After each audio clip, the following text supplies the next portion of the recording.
The iPhone 6 has yet to be released, but that is not stopping fully functioning clones from hitting the market, so let's check it out.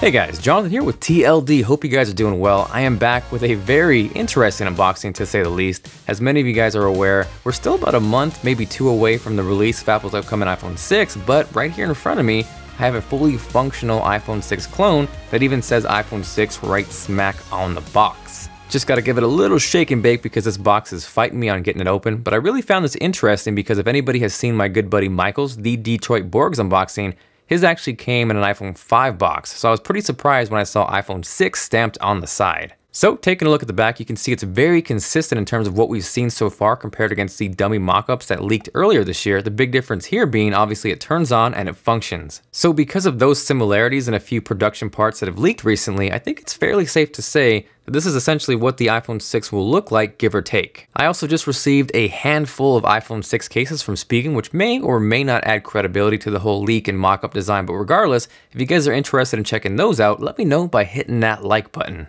Now, spoiler alert, this may look like an iPhone 6, but as far as performance goes, it is not snappy at all. It's sadly actually a massively underpowered iOS-skinned Android device, essentially. If you compare it to the iPhone 5S, for example, you can see in terms of performance on Geekbench, it gets absolutely destroyed. But what's interesting though, if you look at the specs on paper, they're actually pretty close. They're both dual-core, they're clocked around 1 GHz, but I think this is a testament to not only Apple's performance hardware-wise, but software as well.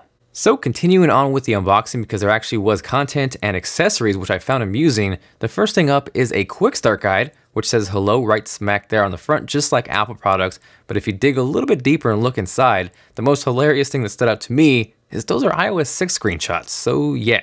Next up, and I'm willing to bet these aren't authentic, probably less earpods and more white color stereo bass headphone mic volume control remote earphone earpods headset for iPhone, but nevertheless, at least alongside your iPhone 6 clone, you get iPhone 6 earpod clones. Following that, we have the USB wall charger hanging out there wrapped up all nicely and such. This really isn't anything too spectacular, but at the very least, you can charge your iPhone 6 clone. Next up after that is the USB wall charger's PIC, the faux lightning cable, and alongside that is the SIM ejection tool.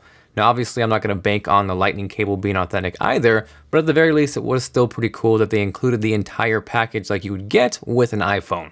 So now that we've blasted through the unboxing portion, we can dive in and dig a little bit deeper into the clone. I think obviously the biggest noticeable difference aside from the screen size increase is the complete aesthetic change from the iPhone 5S. No longer on the back side will we see those glass portions on the top and the bottom like the iPhone 5S. That will be replaced by what I would assume to be aluminum by the final production model. That is kind of sectioned off by the dual line design on the top and the bottom where presumably the antennas would go, but I think that kind of makes the iPhone 6 design look eerily similar to the HTC One M8, and if you agree or disagree, let me know with a comment down below. One thing I do want to point out that I do not like, and it's been consistent across the dummy mock-ups, is the fact that the camera on the back side of the iPhone 6 clone pops up. So to me, that would make it very vulnerable to scratches, something similar to the iPod Touch. I know it's probably going to be sapphire coated, but at the very least, why would you want to increase chances of damaging one of the most important pieces on your phone? You can also see different aside from the iPhone 5S, the Apple logo on the iPhone 6 clone is actually indented and recessed in there, much like we saw on the iPad mini with Retina display and iPad Air.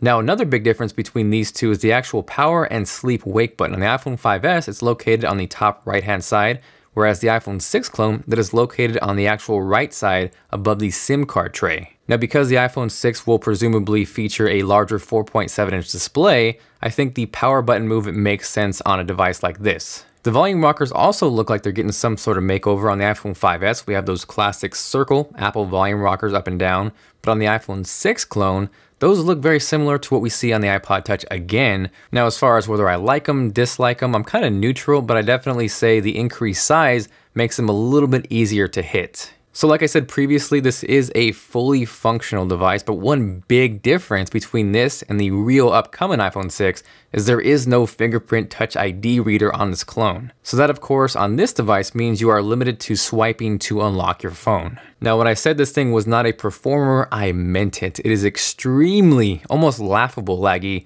and I almost want to go out kind of your average consumer style and go kind of bring this to people out in public and kind of get their feelings on how it performs, maybe even see if they notice the apparent lag compared to a current iPhone or even Android device. And if that's something you want to see, definitely let me know.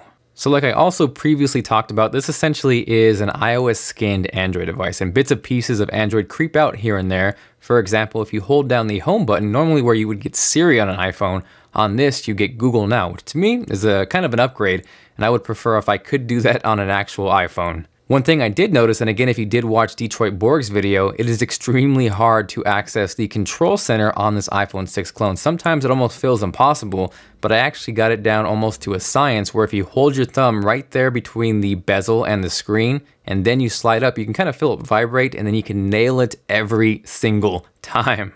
Now I know I'm gonna get tons of questions of where can I buy this, and I wanna tell you with a giant warning sign, do not buy this for anything more than purely entertainment. This particular one you can pick up on Chinese websites from anywhere from 160 to 200 bucks. I know as of August 1st, Goophone will be releasing their clone version of the iPhone 6. But honestly, as you can see from performance, you're not getting anything that you would really want on an iPhone.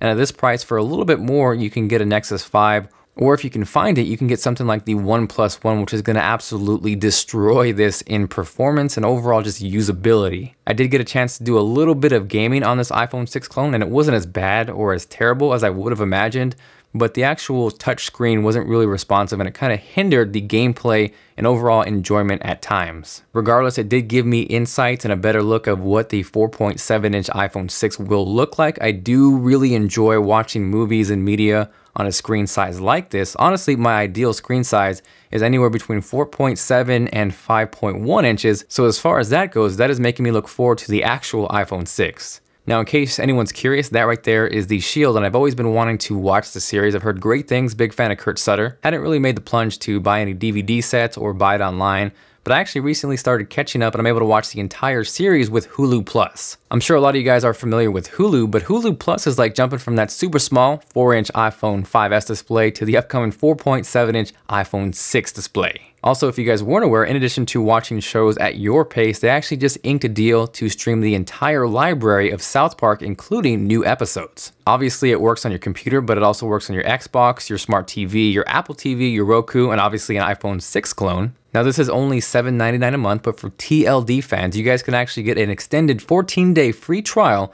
by heading over to huluplus.com/TLD. By using that link, it helps the channel out. You guys get an awesome deal and everybody wins. So hopefully you guys enjoyed the video. If you did and you are feeling like being awesome, make sure to hit that like button. It is much appreciated. And of course, in return, you get a virtual high five at your face. After seeing this, are you excited or not excited for the upcoming iPhone 6? Let me know with a comment down below. If you guys have any questions, of course, drop me a line. I do try to reply to as many YouTube comments as possible, but it does get a little bit messy.